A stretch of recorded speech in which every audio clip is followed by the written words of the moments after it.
Western philosophy, یہ جو ہماری فلاسفی ہے کہ جس میں انڈین فلاسفیز بھی آتی ہے اور چائنیز کی فلاسفی، یہ بہت پرانی ہے. اور دوسری سائڈ پہ ویسٹرن فلاسفی ہے جو کہ اینشنٹ گریس سے سٹارٹ ہوتی ہے، جس میں وہ آپ نے سنا ہوگا، جو ہم بعد میں ڈسکس بھی کریں گے، ایتھنس اور اسپارٹا سے جن کا وجود آتا ہے. اور آج تک جو ماڈرن کنٹمپرری فلاسفیز یا فلاسفرز جب ہم پڑھتے ہیں تو یہ سارے ویسٹرن فلاسفرز ہی مانے جاتے ہیں. تو اس ویڈیو سیریز میں ویسٹرن فلاسفرز پر ہی فوکس کروں گا. ایسٹرن فلاسفیز یعنی چائنیز اور انڈین فلاسفیز کو ہم پھر کسی اور سیریز میں ڈسکس کریں گے. تو ویسٹرن فلاسفی کی ابتدا جو تھی وہ بنیادی طور پر جو انسان کے فنڈامنٹل کویسچنز ہے، وہ بنیادی سوالات جو کہ اگر ہم آج دیکھیں تو شاید ان سب کے جواب ہمیں ملے ہیں، لیکن اس وقت مطلب میں 2500-3000 سال پہلے کی بات کر رہا ہوں. اس وقت کے جو لوگ تھے، ایگریکلچر ریولوشن کے بعد، زرعی انقلاب کے بعد، جب انہوں نے سوچنا سمجھنا شروع کیا اور ان میں شعور آیا کہ ہمارے ارد گرد یہ جتنی بھی چیزیں ہیں یہ کہاں سے آئی ہے، اس کی ابتدا کیسی ہوئی ہے، یہ کس نے بنائی ہے اور یہ کیسے بنی ہے، اسی طرح یہ جو پوری کی پوری کائنات ہے یہ کس طرح سے وجود میں آیا ہے، یہ سورج، چاند، ستارے اور یہ ساری چیزیں جو ہے یہ کس طرح سے بنی ہے، اس کی ایگزسٹنس کہاں سے ہوئی ہے. اسی طرح روح، سول، اسپرٹ، سائیکی، یہ کیا چیز ہے، باڈی کیا ہے. تو اس طرح کے جو بنیادی بیسک کویسچنز تھے جن کو ہم فنڈامنٹل کویسچنز کہتے ہیں، بنیادی سوالات، یہ جب ان لوگوں کے ذہنوں میں ابھرنے شروع ہوئے تو ان سوالات کے جوابات دینے کے لیے انہوں نے سوچنا سمجھنا غور و فکر کرنا شروع کیا. تو وہاں سے ہی فلاسفی کی ابتدا ہوئی. تو اس طرح جب ہم دیکھتے ہیں تو آج جب فلاسفی ایک ایکیڈمک ڈسپلن کی صورت میں ہم پڑھتے ہیں تو فلاسفی کی ایک برانچ ہے میٹا فزکس. میٹا فزکس میں ہم وہ چیزیں پڑھتے ہیں جن کا جو بیانڈ فزیکل نیچر کے ہو، جس میں ہم مطلب اسپریچویلٹی کی جو چیزیں ہیں، یہ سول وغیرہ اور مسٹسزم، یہ ساری چیزیں تقریباً ہم میٹا فزکس میں ہی پڑھتے ہیں. تو یہ وہاں سے آئی ہے.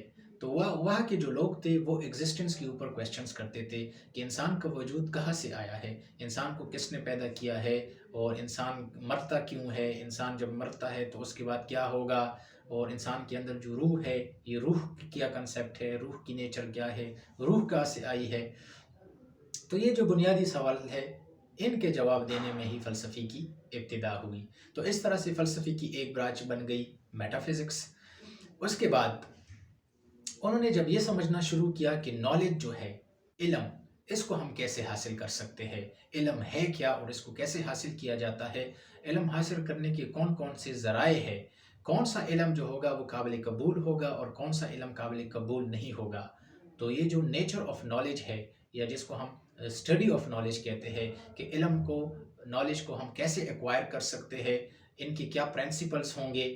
تو اس سے ایک نئی برانچ وجود میں آئی جس کو ہم ایپسٹیمالوجی کہتے ہیں. اس کے اوپر میں ویڈیو سیریز میں تفصیل سے بات کروں گا. تو یہ دو برانچز تو اس طرح سے ہوئی. اس کے بعد انہوں نے یہ سوچنا سمجھنا شروع کیا کہ چونکہ علم بھی ہم حاصل کرتے ہیں، لیکن وہ علم جو ہوگا وہ کسی نہ کسی اصولوں کی بنیاد پر اخذ کیا جائے گا. مطلب ہمارے جو سینسز ہے اس کے ذریعے سے بھی ہم علم حاصل کر سکتے ہیں، لیکن ہر وہ علم جو ہم اپنے سینسز، ہم اپنے خواص ہمسہ سے حاصل کریں گے وہ قابل قبول نہیں ہوگا، اس کو ہم یونیورسل نالج نہیں کہہ سکتے. تو انہوں نے لاجک کی بنیاد رکھی. لاجک جن کو ہم منطق کہتے ہیں، اور آج کل تقریباً کرٹیکل تھنکنگ میں لاجک کو فلاسفی کے اندر اور باقی مضامین میں بھی پڑھا جاتا ہے، ایون یہ درس نظامی میں بھی منطق کو پڑھا جاتا ہے. تو یہ جو لاجک کی ابتدا تھی یہ وہاں سے ہوئی تھی کہ لاجک میں ہم وہ کون سے آرگومنٹس ہوں گے، وہ کون سی باتیں ہوگی، وہ کون سے دلیلیں ہوں گی جو کہ قابل قبول ہوگی، اور وہ آرگومنٹس کس طرح سے کنکلوژنس تک پہنچیں گی. مطلب ہم ایک بات کریں گے تو اس سے دوسری بات کس طرح سے نکلے گی، اور دو باتوں کو ہم کب قبول کریں گے، کب ریجیکٹ کریں گے. تو یہ سارا کا سارا جو علم تھا یہ منطق کے اندر آ گیا، لاجک. تو اس طرح سے یہ ایک نئی برانچ بن گئی. ٹھیک ہے. اس کے بعد آہستہ آہستہ انہوں نے یہ دیکھنا شروع کیا کہ لاجک کے ساتھ ساتھ یہ جو لینگویج ہے، جو انسان کی زبان ہے یہ بھی بہت زیادہ اہم کردار ادا کرتی ہے، کیونکہ لاجک میں ہم آرگومنٹس پیش کرتے ہیں کسی بھی چیز کو ثابت کرنے کے لیے، کسی بھی نیچرل فینومینا کو لیٹ سپوز ثابت کرنے کے لیے ہم کوئی آرگومنٹس دیں گے، ہم کوئی دلیل دیں گے، ریزننگ کریں گے. تو ریزننگ کے نتیجے میں استدلال کی بنیاد پر ہم کوئی بات کریں گے. وہ استدلال جو ہے ہمارا، وہ جو آرگومنٹ ہے وہ ہم الفاظوں کی شکل میں لکھیں گے. وہ کوئی میتھمیٹیکل پروف تو نہیں ہے. آج کل لاجک کی ایک نئی فارم میتھمیٹکس بھی ہے کہ میتھمیٹکس میں ہم ایک نیچرل فینومینا کو میتھمیٹیکل ایکسپریشنز یا میتھمیٹیکل ایکویشنز کے ذریعے سے جسٹیفائڈ کرتے ہیں یا اس کو سالو کرنے کی کوشش کرتے ہیں، ایکسپریس کرنے کی کوشش کرتے ہیں. لیکن اس وقت ان نیچرل فینومینا کو وہ آرگومنٹس کے ذریعے سے، ریزننگ کے ذریعے سے، ریشنل کے ذریعے سے وہ ایکسپریس کرتے تھے. تو انہوں نے کہا کہ لینگویج کا بھی بہت بڑا کردار ہے، تو اس لیے انہوں نے لینگویج کو بھی فلسفی میں شامل کر دیا. تو اس وقت فلسفی میں لینگویج کو ہی پڑھا جاتا تھا. اس کے بعد انہوں نے دیکھا کہ انسان جو ہے یہ اکیلے تو نہیں رہتے، یہ ایک سوسائٹی کی فارم میں رہتے ہیں، معاشرے وجود میں آ گئے. اور ہم جب دیکھتے ہیں کہ ایتھنس کی جو سٹیٹ تھی یا اسپارٹا کی سٹیٹ تھی، وہاں پہ ایک قسم کی ڈیموکریسی بھی تھی، جمہوریت بھی تھی وہاں. تو انہوں نے دیکھا کہ جب انسان معاشروں کی شکل میں رہتے ہیں کہ تو یہ جو بیلنس آف پاور ہوگا یہ کس طرح سے ہوگا، کون ہمارے اوپر حکمرانی کرے گا، اور یہ سارا کا سارا جو نظام ہوگا، سیاسی ڈھانچہ جس کو ہم آج کل کہتے ہیں، تو یہ بھی بہت زیادہ ضروری ہے. اور کون رولر ہوگا، اس کی لیجیٹیمیسی کیا ہوگی، ساورینٹی کیا ہے. اس طرح کے یہ جو آج کل ماڈرن کنسیپٹس ہیں یہ اس وقت ڈسکس ہوتے تھے. تو اس وجہ سے فلسفی کے اندر ایک نئی شاخ آ گئی جس کو ہم آج کل تو پالیٹکس کہتے ہیں، سیاست. اس وقت میں اس کو پولیٹیکل فلسفی کہا جاتا تھا، کہ سیاسی فلسفہ، کہ جس کے اندر ہم یہ ڈسکس کریں گے کہ رولر کون ہونا چاہیے، اس کی لیجیٹیمیسی کیا ہے، وہ کیسے حکومت کرے گا، حکومت کون سی اچھی ہے کون سی بری ہے. تو یہ سارے جو بنیادی سوالات ہیں یہ اس وقت بھی ڈسکس ہوتے تھے فلسفی کے اندر. اس کے ساتھ ساتھ جب ہم دیکھتے ہیں کہ اچھائی کیا ہے، برائی کیا ہے، گڈنس کیا ہے، ایول کیا ہے، تو ورچوز کیا ہے، یہ چیزیں جو آج کل ہم انڈر ڈسکشنز میں آ رہے ہیں، تو یہ ساری چیزیں اس وقت بھی ڈسکس ہوتی تھی. اس وقت کے جو لوگ تھے تاریخ میں، وہ ان چیزوں کا بڑا زیادہ خیال کرتے تھے کہ موریلٹی کیا ہے، ایتھکس کیا ہے، اخلاقیات کیا ہے، کون سی بات بری ہے، کون سی بات اچھی ہے، کون سا کام برا ہے، کون سا کام اچھا ہے، اور ہم اچھائی کیسے حاصل کر سکتے ہیں، برائی سے کیسے بچ سکتے ہیں، جسٹس کیا ہے، انصاف کیا ہے، انصاف کو ہم کس طرح اچیو کر سکتے ہیں. تو یہ ساری کی ساری جو باتیں ہیں جو آج کل ہم ایتھکس میں پڑھتے ہیں، تو وہاں سے یہ اس کی ابتدا ہوئی ہے. تو اس طرح سے فلسفی کی ایک نئی برانچ بن گئی جس کو ہم آج کل ایتھکس بولتے ہیں، موریلٹی بولتے ہیں، کہ جس میں ہم اخلاقیات کو پڑھتے ہیں. اس کے ساتھ ساتھ آرٹ، آج کل جب ہم فنون لطیفہ کو دیکھتے ہیں، آرٹ میں بہت سی چیزیں آ جاتی ہے. آرٹ میں پینٹنگ آ جاتا ہے، اسکلپچر آ جاتا ہے، ایکٹنگ آ جاتا ہے، یہ لٹریچر کی چیزیں آ جاتی ہے. تو اس کی ابتدا بھی وہاں سے ہوئی تھی کہ بیوٹی کیا چیز ہے، خوبصورتی کیا ہے، نیچرل بیوٹی کیا ہے. یہ ساری کی ساری چیزیں جو تھی اس وقت بھی ڈسکس ہو رہی تھی، اور بیوٹی کا انسان کے ساتھ کیا ریلیشن شپ ہے. تو اس طرح سے ایک نئی پوری کی پوری برانچ وجود میں آئی جس کو آج کل ہم ایستھیٹکس کہتے ہیں. تو ایستھیٹکس جو ہے یہ بھی فلسفی کی ایک شاخ ہے کہ جس میں ہم یہی چیزیں ڈسکس کرتے ہیں کہ بیوٹی کیا ہے اور بیوٹی کا انسان کے ساتھ کیا ریلیشن شپ ہے. تو یہ ساری چیزیں ایستھیٹکس کے اندر ڈسکس کی جاتی ہے.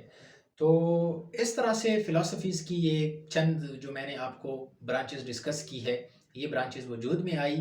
اور اس کے بعد سے پھر آج کل کے جو علوم ہم پڑھتے ہیں، یہ سارے علوم جو ہے پھر انہی برانچز کے سب برانچز جب ہوئی، جب ان کی ہم نے سب کیٹیگرائزیشن کی، تو وہ پھر اس سے وجود میں آئی. جیسے مطلب پالیٹکس سے پھر پولیٹیکل سائنس بھی بن گیا، پھر اس سے لا بھی بن گیا، پھر اس سے انٹرنیشنل ریلیشنز اور باقی یہ جو مضامین ہم پڑھتے ہیں یہ سارے بن گئے. تو یہ تھا فلسفی کا ایک جنرل انٹروڈکشن کہ جس میں ہم نے یہ ڈسکس کیا کہ فلسفی ہے کیا.